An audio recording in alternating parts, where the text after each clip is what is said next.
안녕하세요. 조용히 쌓는 부입니다.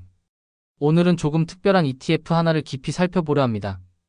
이름만 들어도 투자자들의 시선을 끄는 키워드가 붙어 있죠. 바로 코덱스 미국 배당 커버드 콜 액티브라는 ETF입니다. 배당 커버드 콜 액티브. 이 세 가지 단어가 합쳐졌을 때 어떤 장점이 생기고 또 어떤 유의점을 고려해야 할까요? 끝까지 보시면 월분배 ETF를 포트폴리오에 어떻게 활용할 수 있을지 또 체크리스트까지 정리해 드릴 테니 꼭 함께 해주세요. 그리고 혹시 이런 장기 투자와 절세, 인컴 투자 이야기를 놓치고 싶지 않으시다면 지금 구독 버튼 살짝 눌러주시면 감사하겠습니다. 우선 이 ETF의 가장 큰 매력은 월분배 구조에 있습니다. 보통 배당주는 분기마다 배당금을 지급하는 경우가 많습니다. 그런데 이 ETF는 매달 현금 흐름이 들어와요. 그 이유는 두 가지인데 하나는 기초에 담긴 배당주가 주는 배당금이고 다른 하나는 옵션을 팔아서 얻는 프리미엄입니다. 커버드 콜이라는 전략은 보유한 주식 위에 옵션을 씌우는 방식이에요. 이렇게 하면 주가가 크게 오르지 않아도 옵션 프리미엄을 매달 수취할 수 있죠. 그래서 시장이 박스권일 때는 꽤 유리합니다. 마치 임대 부동산에서 월세를 받는 구조와 비슷하다고 할 수 있습니다. 특히 은퇴를 준비하거나 매달 일정한 현금 흐름을 원하시는 분들에게는 이런 구조가 심리적으로도 안정감을 줍니다. 이번 달에도 분배금이 들어오는구나 하는 확신이 있으니까요. 그렇다고 장점만 있는 건 아닙니다. 커버드 콜 ETF는 구조적으로 상승장에서 상단이 제한됩니다.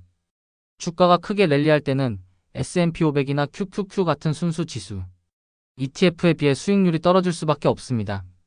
왜냐하면 옵션을 팔아서 이미 상방을 일부 포기했기 때문이에요. 또 하락장에서의 방어력이 무제한인 것도 아닙니다. 물론 옵션 프리미엄이 어느 정도 손실을 줄여주기는 합니다. 하지만 기본적으로 주식은 그대로 들고 있기 때문에 큰 폭의 하락장에서는 지수와 비슷하게 떨어집니다. 그리고 많은 분들이 오해하는 부분이 하나 있어요.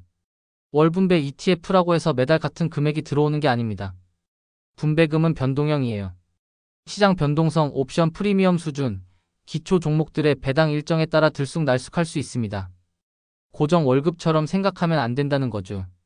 세금도 반드시 고려해야 합니다.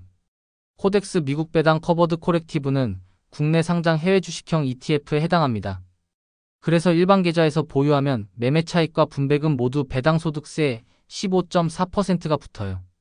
더 나아가 금융소득이 연간 2천만 원을 넘으면 금융소득 종합과세 대상이 될 수도 있습니다. 따라서 이 상품을 진지하게 고려하신다면 가급적 ISA 계좌나 연금저축, IRP 같은 절세 계좌에 담으시는 게 좋아요. 같은 수익이라도 세후 기준으로 손에 남는 금액은 훨씬 달라집니다. 그렇다면 포트폴리오에서는 어느 정도 비중이 적절할까요? 저는 ETF를 기본 포트폴리오의 위성 자산으로 두는 게 맞다고 봅니다. 핵심 자산은 여전히 SCHD 같은 배당 ETF, QQQ 같은 성장 ETF가 되어야 하고 커버드 콜 ETF는 보조적 성격으로 담는 거죠. 예를 들어 SCHD와 QQQ를 60대40으로 들고 있다면 SCHD 일부를 줄여서 코덱스 미국 배당 커버드 콜 액티브를 5에서 15% 정도 섞는 방법이 있습니다. 보수적으로는 SCHD 55%, QQQ 40%, 커버드 콜 5%. 균형 있게는 SCHD 50%, QQQ 40%, 커버드 콜 10%. 인컴을 강조한다면 SCHD 45%, QQQ 40%, 커버드 콜 15%. 이렇게 가져가면 QQQ의 성장 성격은 그대로 유지하면서 SCHD의 배당과 커버드 콜, ETF의 월분배 특성을 동시에 누릴 수 있습니다. 여기서 궁금한 질문이 하나 생깁니다. 액티브 운용인데 과연 초과 수익을 낼 수 있을까? 커버드 콜 ETF 자체가 상방을 제한하고 프리미엄을 받는 구조라 장기적으로 S&P 500을 꾸준히 이기기는 어렵습니다. 다만 비교 기준을 바꾸면 이야기가 달라집니다. 커버드 콜 지수 등과 비교했을 때 운용사의 액티브 전략이 잘 맞아떨어지면 알파를 낼 가능성은 있습니다. 옵션을 몇 퍼센트 덮을지, 어떤 행사가를 선택할지, 그리고 어떤 종목을 더 비중 있게 담을지 같은 세부적인 조정에서 초과성과가 날 수 있다는 거죠. 하지만 이 역시 현금 흐름과 변동성 관리라는 본질적 목적을 넘어서는 기대는 아닙니다. 마지막으로 흥미로운 부분이 있습니다. 바로 ETF 안에 VO가 들어있다는 점이에요. VO는 S&P 500 ETF인데 코덱스 미국 배당 커버드 콜액티브에서 이 비중이 과거에 20% 이상, 많을 때는 25%를 넘기도 했습니다. 최근에는 약 19% 수준으로 조정되었다는 자료도 있어요. 즉 내가 이미 SPLG나 VO 같은 지수형 ETF를 포트폴리오에 들고 있다면 이 ETF를 추가로 편입하는 순간 S&P 500 노출이 이중으로 겹치게 됩니다. 물론 VO 자체는 보수가 매우 낮아서 비용 중첩 문제는 크지 않지만 다변화 효과가 줄어들 수 있는 거죠.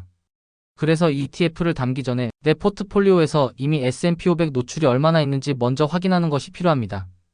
그럼 이제 실행 체크리스트로 정리해 보겠습니다. 첫째, 계좌는 일반 계좌보다 ISA 연금저축 IRP를 활용하기. 둘째, 포트폴리오에서 5에서 15% 위성 비중으로만 가져가기.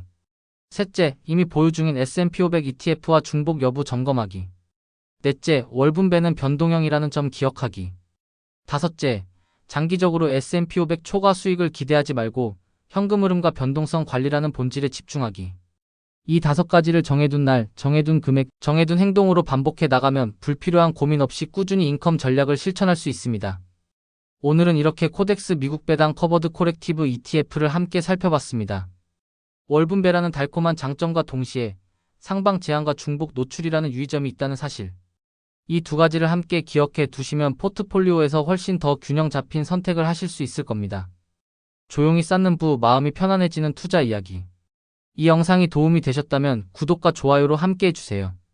여러분의 투자 여정에 작은 힘이 되겠습니다. 오늘 내용은 정보 전달을 위한 일반적인 내용입니다. 특정 종목의 매수 매도를 권유하는 것은 아니에요. 세금과 수수료, 상품 조건은 개인 상황과 시점에 따라 달라질 수 있고 최종 판단과 책임은 투자자 본인에게 있습니다. 오늘도 조용히 쌓는 부와 함께 해주셔서 고맙습니다.